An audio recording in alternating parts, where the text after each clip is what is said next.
قادیانیوں نے جاپان، جرمنی میں قرآن مجید کا ترجمہ کر کے یہاں سے پبلش کر کے انہیں بیچتے تھے۔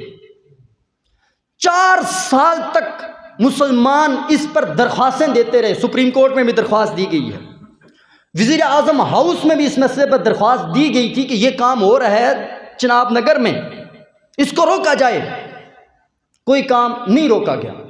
آخرکار وزیر اعظم ہاؤس میں سے جو آپ کا اوقاف کا منسٹر ہے اس کی نگرانی میں ایک کمیٹی بنی، اس کمیٹی کی یہ ڈیوٹی لگائی گئی کہ چناب نگر جا کر اس پریس کا وزٹ کرے۔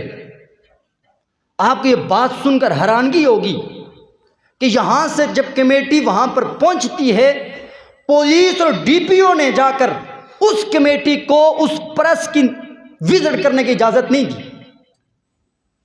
یہاں سے کمیٹی جاتی ہے، پنجاب سے بھی ان کے عہدیدار ذمہ داران شامل ہوئے، اس کمیٹی کو اس پریس کی وزٹ کرنے کی اجازت نہیں دی گئی۔ پھر یہ کیس ہائی کورٹ میں چلا گیا 2019 میں۔ 2019 میں ہائی کورٹ کے جج نے جب دونوں فریقوں کو بلایا، قادیانیوں نے انکار کر دیا کہ ہمارے اس نام کی کوئی پریس ہی نہیں ہے اور ہم نے یہ قرآن چھاپے ہی نہیں۔ ہائی کورٹ نے حکم دیا اگر یہ قرآن مجید کے جو نسخے چھاپے گئے ہیں ان کو پابندی لگا دی، یہ بند کر دی، ضبط کیا جائے، اس پریس کو بین کر دیا جائے۔ اس فیصلے کے چند دن بعد قادیانیوں نے اپنے مدرسے میں قرآن مجید کی یہ نسخے پھر تقسیم کیے۔ ہمارے لوگ پھر گئے جی ڈی پی او کے پاس، وہاں پہ ذمہ داران کے پاس، انہوں نے اس بات کو پھر اگنور کر دیا۔ ہائی کورٹ کے حکم پر پھر ہمارا جو سیکرٹری ہے اس نے حکم دیا کہ پنجاب قرآن بورڈ کے سیکرٹری عمر دراز، اس نے ڈی پی او کو ایک ای میل بھیجی اور اس میں ہائی کورٹ کا حوالہ دے کر کہا گیا کہ یہ قرآن مجید کے نسخے تقسیم کیے گئے ہیں، لہٰذا اس پر ایف آئی آر کی جائے۔ ایف آئی آر ہو گئی یہ 2019 میں، پھر اس ایف آئی آر کو دبا دیا گیا۔ آخرکار اس ایف آئی آر کے بعد پھر ایک جے آئی ٹی بنتی ہے ڈی پی او چناب نگر کی نگرانی میں، اور اس میں اور بھی ذمہ داران موجود تھے۔ اس جے آئی ٹی نے یہ فیصلہ دیا کہ مسلمان یہ جو دعویٰ کرتے ہیں نا ہم قرآن مجید کے نسخے تقسیم کیے گئے، یہ جھوٹے، قادیانی سچے ہیں۔ یہ آپ کے مسلمان میں پوری اس لیے ڈیٹیل دوں گا، پھر میں فیصلے پر آؤں گا۔ پھر اس کے بعد ایف آئی اے نے چند دن بعد اسی ٹیم کے ایک فرد کو گرفتار کیا۔ جب اس کے موبائل کے فرانزک کروایا گیا تو سارا ثبوت، کس کس پریس سے قرآن مجید چھپتے تھے، کس کس ویب سائٹ سے اپلوڈ ہوتے تھے، کن کن جگہوں پر قرآن مجید کے نسخے تقسیم کیے گے، سارا ریکارڈ وہاں پر سامنے آ گیا۔ پھر اس کے بعد یہ کیس چلا، ان لوگوں کو گرفتار کرایا گیا۔ اب آپ اندازہ لگائیں کہ 2012-13 سے یہ کام ہو رہا تھا، 4 سال ہمارے وکلاء صرف جا کر در در میں درخواستیں دیتے رہے، پٹیشن دائر ہوتے رہے، پھر جا کر یہ مقدمہ ہوا اور جا کر 5 لوگ گرفتار ہوئے۔ کورٹ کے اس پورے فیصلے کو میں نے صرف 3 شقوں کا میں آپ کے سامنے ذکر کروں گا کہ اتنی بڑی بددیانتی، اتنی بڑی خیانت اور اتنا بڑا اس قوم کے ساتھ اور قرآن مجید کی ان آیات کو بیان کر کے دھوکہ کیا گیا ہے۔ شق نمبر 6 میں فیصلے میں کہا گیا عقائد کے معاملات سے نمٹنے کے لیے عدالتوں کو احتیاط کا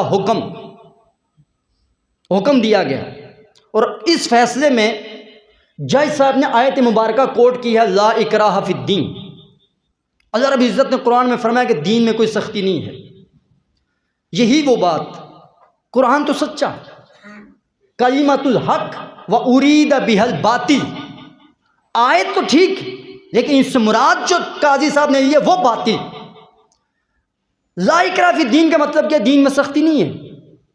تو کیا یہ کسی کو جبرن مسلمان ہونے کا تو کیس نہیں تھا، یا کسی غیر مسلم کو زبردستی مسلمان کرنے کے لیے اسلام میں داخل ہونے کا یہ کیس ہی نہیں تھا۔ یہ کیس یہ تھا قاضی صاحب کہ ان لوگوں نے قرآن مجید کے من پسند ترجمے کیے، جھوٹے ترجمے کیے، اور مسلمانوں میں تقسیم کرتے ہیں۔ جو ہمارے عام سادہ مسلمان ہیں جب وہ پڑھیں گے وہ اس کا ترجمہ غلط سمجھیں گے تو ان لوگوں کے ایمان برباد نہیں ہوں گے۔ جیسے انہوں نے ترجمہ کیا وَبِالْآخِرَةِ هُمْ يُوقِنُونَ، اس کا ترجمہ یہ کیا انہوں نے، ہم تو کہتے ہیں کہ آخرت پر یقین رکھتے ہیں، لیکن انہوں نے ترجمہ یہ کیا کہ وہ بالآخرۃ هم یوقنون، اس کے بعد میں بھی کوئی موعود آئے گا یا آنے والا ہے۔ ایسے ایسے من گھڑت ترجمے ہوئے تھے۔ قاضی صاحب نے یہاں پر یہ بات کی ہے لا اکراہ فی الدین، جی کوئی جھوٹا ترجمہ تقسیم کرے، قرآن مجید کی غلط تشریح کرے، اپنی تفسیر لکھے، جو مرضی کرے، قرآن کہتا ہے اس میں دین میں کوئی سختی نہیں ہے۔ یہ سب سے بڑی بددیانتی اور خیانت یہ کی گئی ہے پہلی۔ اور اس آیت مبارکہ میں آپ کو کھلی چھٹی دی گئی ہے ایک طرح سے قادیانیوں کو، کہ قادیانی اس ملک میں جو مرضی کرتے رہیں۔ قرآن قاضی صاحب نے کہہ دیا لا اکراہ فی الدین، اللہ رب العزت نے قرآن مجید میں فرمایا، انہوں نے لکھ دیا کہ جو مرضی کریں قادیانیوں کو نہ روکا جائے۔ دوسری شک اسی آیت سے کہ اس آیت مبارکہ سے اگر قادیانی جو مسلمانوں کی شناخت اب تک آئین کے مطابق نہیں کر سکتے تھے، ایک طرح سے قاضی صاحب نے یہ آیت مبارکہ دلیل بنا کر انہیں مسلمانوں کی شناخت سمیت نماز، روزہ، حج جو مرضی کرے انہیں کھلی اجازت دے دی ہے۔ سارے ختم نبوت اس کو وظیفے کے طور پر پڑھیں۔ تو میں عرض آگے سنیں آپ، اسی شک کی آئین یہ جو فیصلہ ہے شک نمبر 8، قاضی صاحب نے کہا کہ قرآن کریم کا تقاضا یہ ہے کہ تمام امور اہمیت کا حامل ہو۔ دو آیتیں یہاں پر پیش کی، ایک وَأَنزَلْنَا إِلَيْكَ الذِّكْرَ لِتُبَيِّنَ لِلنَّاسِ مَا نُزِّلَ إِلَيْهِمْ وَلَعَلَّهُمْ يَتَفَكَّرُونَ۔ اس کا مفہوم یہ بنتا ہے کہ اللہ رب العزت نے اپنے محبوب کو فرمایا محبوب ہم نے آپ پر یہ قرآن اتارا ہے، وہی جو ہم نے تمہیں اتارا ہے وہی آپ لوگوں کو بتائیں۔ دوسری آیت مبارکہ آپ دیکھیے کہ اس آیت مبارکہ کا استدلال یا دلائل کہاں ججتے ہی نہیں ہیں۔ اللہ رب العزت نے فرمایا انما مثل الحیات الدنیا کماء انزلناہ من السماء، کہ دنیا کی مثال ایسی ہے جیسے پانی ہم نے اسے آسمان سے اتارا، فاختلط بہ نبات الارض مما یاکل الناس، اس پانی سے کیا ہوگی؟ زمین گھنی ہوگی اور اس سے پھل اگیں گے، وہاں سے انسان بھی کھائیں گے، حیوانات بھی کھائیں گے۔ قاضی صاحب نے یہ آیت مبارکہ کوٹ کی ہے۔ اس کا کیا مطلب ہے؟ اس کیس کے ساتھ اس آیت مبارکہ کوئی تعلق بنتا ہی نہیں ہے۔ کیس یہ ہے کہ بھئی قرآن مجید کے غلط ترجمے، غلط تشریح اور من پسند ترجمے کر کے قرآن مجید کو غلط انداز سے پیش کیا جا رہا ہے۔ تو وہی آیت مبارکہ اس طرح استدلال کر کے کہتے ہیں، آپ کو کہتے ہیں کہ قادیانی اللہ رب العزت نے فرمایا ہے جیسے زمین سے جب اگتا ہے نا، خوراک اگتی ہے، پھل اگتے ہیں، وہاں پر انسان بھی کھاتے ہیں، حیوانات سب کھاتے ہیں۔ تو وہ یہ کہنا چاہتے ہیں اگر پاکستانیوں تم مسلمان ہو، یہاں پر تم عبادت کرو، نماز پڑھو، روزے رکھو، مسجدیں کرو، اذان دو، جو تم مرضی کرو اس زمین پر، ایسے قادیانی بھی کر سکتے ہیں۔ اس آیت مبارکہ سے اس طرح فٹ کرنے سے مطلب یہی نکلتا ہے، ورنہ دور دور کا اس کیس کے ساتھ اس آیت مبارکہ کوئی تعلق نہیں بنتا ہے۔ تیسری آیت مبارکہ قاضی صاحب نے یہ بھی لکھی ہے وَأَنزَلْنَا إِلَيْكَ الذِّكْرَ إِنَّا نَحْنُ نَزَّلْنَا الذِّكْرَ، رب نے فرمایا ہم اس کے محافظ ہیں، ہم نے نازل کیا، ہم اس کے محافظ ہیں۔ یعنی مسلمانوں کو کہہ دیا آپ چپ ہو جاؤ، آپ نہ کیس دائر کرواؤ، نہ کوئی احتجاج ریکارڈ کرواؤ، نہ کسی عدالت میں جائیں، نہ FIR درواز کرائیں۔ یعنی قرآن کا معاذ اللہ معاذ اللہ معاذ اللہ جو من پسند ترجمہ کرے، جس طرح جو کرتا رہے، تم خاموش ہو جاؤ۔ اس کی حفاظت رب نے لی ہے۔ پورے کیس میں ایک لفظ، ایک آیت، ایک جملہ یہ نہیں لکھا ہے اس فیصلے میں کہ قرآن مجید کی تحریف کرنا سب سے بڑا گناہ ہے، قرآن مجید کو اپنے من پسند تشریح نہیں کرنی چاہیے، قرآن مجید کو غلط انداز سے نہ پیش کیا جائے۔ ایک جملہ بھی اس کے متعلق انہیں نہیں کہا گیا کہ آپ نے یہ کیوں غلط کیا۔ آخری بات سنیے آپ، شک نمبر 9، یہ انتہائی خطرناک، اس شک کے اندر میں سمجھتا ہوں قاضی صاحب نے اس اپنے آئین پر جو شب خون مارا ہے، ڈاکہ مارا ہے اور آئین کی دھجیاں بکیر کر رکھ دی ہیں۔ اس میں انہوں نے حوالہ یہ دیا کہ ہر شہری کو اپنے مذہب کا دعویٰ کرنے کا، اس پر عمل کرنے اور اس کی تبلیغ کا حق حاصل ہوگا۔ یہ آئین کے آرٹیکل 20 کی شک نمبر 1۔ پھر اسی آرٹیکل کی شک نمبر 20 کی بھی جو شک ہے وہ پیش کی ہے کہ ہر مذہبی فرقے اور اس کے ہر فرقے کو اپنی مذہبی اداروں کو قائم کرنے، برقرار رکھنے اور ان کا انتظام کرنے کا حق حاصل ہے۔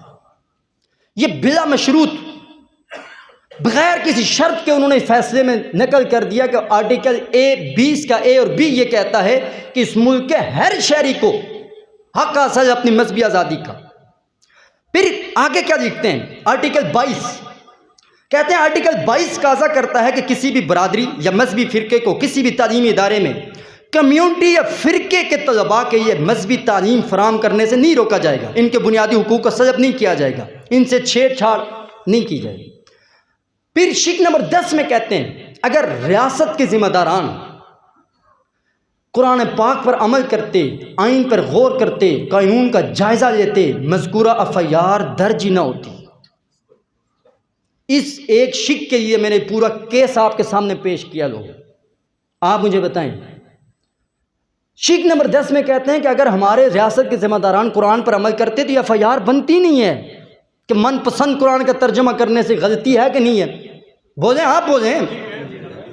اگر کوئی قرآن مجید میں جہاں پر اللہ رب العزت نے حضور کو فرمایا یا ایھا النبی، اے میرے شانوں والے، عظمتوں والے، غیب کی خبریں دینے والے نبی، اگر اس سے مراد معاذ اللہ کوئی اپنا آج کا کوئی ملعون مراد لے تو کیا یہ گستاخی ہے کہ نہیں ہے؟ جہاں پر رب کریم نے اپنے نبی کو خطاب فرمایا ہے اے میرے سونے شانوں والے حبیب، وہاں پر وہ یہی مراد لیتے ہیں، اس سے مراد وہ اپنے قادیانی کو لیتے ہیں۔ وہاں پر اگر معاذ اللہ یہ مراد لے، کیا یہ غلطی ہے کہ نہیں ہے؟ اس اتنی اہم ترین مسئلے پر جج صاحب یہ کہتے ہیں کہ FIR بنتی نہیں تھی۔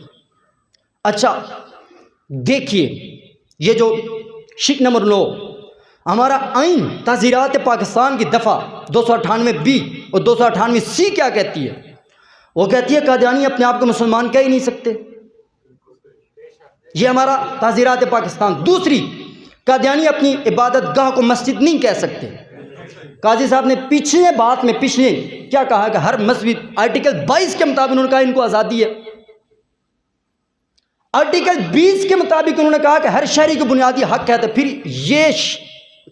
یہ جو آئین کی ہماری تعزیرات پاکستان کی دفعہ 298B جو لگائی ہے، یہ تو کہتی ہے قادیانی کو نہیں ہے، آپ کہتے ہو ہے، یہ تو پھر آئین کے اندر تضاد آ گیا کھلم کھلا۔ یہ جو بلا مشروط انہوں نے یہ قید لگائی ہے، اس کے ذریعے سے ایک طرح سے قادیانیوں کو یہ جو آپ کا بنیادی طور پر آپ کا آئین نے جو پابندیاں لگائی تھی قادیانیوں کو، انہوں نے کھلم چھوٹ دے دی ایک طرح سے بلا مشروط۔ کچھ وکلاء سے بھی میرے اس حوالے سے بات ہوئی، وہ کہتے ہیں یہ تم سوچ بھی نہیں سکتے اس کا نقصان کیا ہوگا، وہ بھی میں ذکر کروں گا۔ پھر قادیانی اذان نہیں دے سکتے، وہ کہتے ہیں اپنے مذہبی آزادی سے کر سکتے ہیں جو کچھ مسلمان کریں۔ قادیانی اپنے مذہب کو اسلام نہیں کہہ سکتے، اور قادیانی اپنے مذہب کی دعوت نہیں دے سکتے۔ یہ ہمارے آئین، ہمارا تعزیرات پاکستان کی یہ شکیں کہتی ہیں قادیانیوں پر یہ پابندیاں ہیں۔ وہ شک نمبر 20 کے تحت کہتے ہیں ان کو اجازت ہے۔ اس آئین کی اس شک کے مطابق کیا ہمارے قاضی صاحب اس عہدے پر رہنے کے حقدار ہیں؟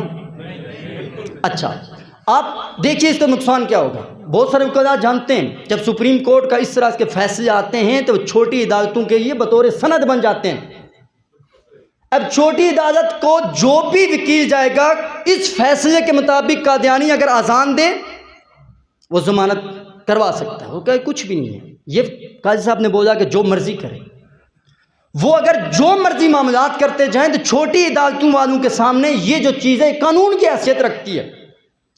دوسرا ایک دھوکہ یہ کیا گیا ہے، کل تعلقات عامہ کی طرف سے کل میڈیا پہ آپ نے سنا کہ قاضی صاحب نے کہا کہ نہیں جی ہم نے تو نہیں کیا، ہم نے یہ شک ختم نہیں ہوئی۔ یہ جو مقدمہ ہوا ہے نا، قاضی صاحب نے کہا 2019 میں FIR درج ہوئی تو 2021 کا قانون کیسے لاگو ہو گیا؟ اگر FIR پڑھتے، FIR میں 2011 کے ایکٹ یہ FIR ہوئی تھی، اس میں 2021 کا تذکرہ ہی نہیں ہے۔ اور میں خیانت میں آپ کو بتاؤں، جب غازی ممتاز قادری صاحب کا یہ معاملہ ہوا تھا میں خود سپریم کورٹ میں موجود تھا اس وقت مذہب کے نام پر غالباً میرے جہاں تک خیال آتا ہے یہ قانون نہیں بنا تھا، مذہب کے نام پر جو بندہ جس کو مارے گا دہشت گردی، یہ قانون بعد میں بنا تھا۔ جب یہ مقدمہ سپریم کورٹ میں گیا غالباً 2015 کے اینڈ پر یا 16 میں، تو اس وقت کا چیف جسٹس خود وکیل کو کہتا ہے آپ اس کیس کو شامل کرو، اس کیس پر شامل کرو۔ وہاں پر بعد میں بننے والا قانون لاگو ہو سکتا ہے تو قادیانیوں کے خلاف کیوں نہیں لاگو ہو سکتا؟ دوسری چیز میں آپ کو یہ جو تعلقات عامہ کی طرف سے ایک پریس ریلیز جاری کی گئی ہے، میں تصویر آپ کو دکھاؤں گا، اس کے نیچے کسی کے سین تک بھی نہیں ہے۔ ہمارا کل پورا میڈیا چیخ کر کہتا رہا جی یہ ہو گئی ہے، یہ وضاحت آ گئی، یہ وضاحت آ گئی ہے. اس جو تعلقات عامہ کے اس پیپر کی حیثیت ہے وہ ردی کے ٹوکرے کی حیثیت ہے. ہم یہ چیختے ہیں کہ یہ اگر فیصلہ تم نے منوانی اس کے نظر ثانی نہ کی تو یہ قانون بن جائے گا، پھر مسلمان قادیانوں کو ہر طرح کی آزادی ایک طرح سے مل سکتی ہے. اس مسئلے پر آج پورا اسلام، پورا مسلمان، وکلاء برادری، علماء، ہر شہری چیخ کر کہتا ہے کہ یہ تم نے قادیانیت کی ہمدردی اور کس طرح سے انہیں کھلی چھوٹ دے دیا آئین کے ساتھ، یہ دھوکہ کیا گیا ہے. اور آج میں ان سے کہنا چاہتا ہوں جو کہتے ہیں ہم آئین کے پاسدار، ہم آئین کے وفادار. اس مسئلے پر یہ کئی دنوں سے مسئلہ آیا ہے. کہاں ہیں وہ جو سیاسی پارٹیاں کہتے ہیں جی مذہب کے نام پر، مذہب کے نام، تمہارا حق نہیں ہے. تم 6 گھنٹے میں اگر تمہارے لیڈر کے خلاف، تمہارے سربراہ کے خلاف اگر فیصلہ دے عدالت، تم چیخ چیخ کر کہتے ہو فلاں فلاں فلاں. اور یہ کسی لیڈر کی بات نہیں ہے، یہ محمد عربی کی عزت و ناموس کا مسئلہ ہے، حضور علیہ الصلوۃ والسلام کی عزت کا مسئلہ ہے، اور ختم نبوت کو 1500 سالہ اجماعی عقیدے کا مسئلہ ہے کہ جو ہمارے بزرگوں نے وہ ان 22 مئی 1974 کے چناب نگر میں جو ریلوے اسٹیشن پر ان نوجوانوں نے اپنے خون کے قطرے بہا کر اس ختم نبوت کی بنیاد ڈالی تھی. 1954 کے اندر لاہور میں اسی دھرتی پر جب جنازے ان کے ایک بلڈوزر میں ڈال کر، ٹرکوں میں ڈال کر جا کر زمین میں دفن کر دیتے تھے، آج ان کی روحیں تم سے پکار رہی ہیں کہ ہم نے اس ختم نبوت کے قانون کے لیے قربانیاں دی تھی، اور ہم نے جنازے جیلوں سے اٹھائے تھے، ہم نے اپنے بچوں کو یتیم کروایا تھا، ہم نے اپنی بیویوں کو بیوہ کروایا تھا. کہاں ہیں اس ملک میں ختم نبوت کے دعوے دار؟ الیکشن میں اپنے پیچھے تم ختم نبوت کو اپنی ریڈ لائن لکھ کر بتا سکتے ہو.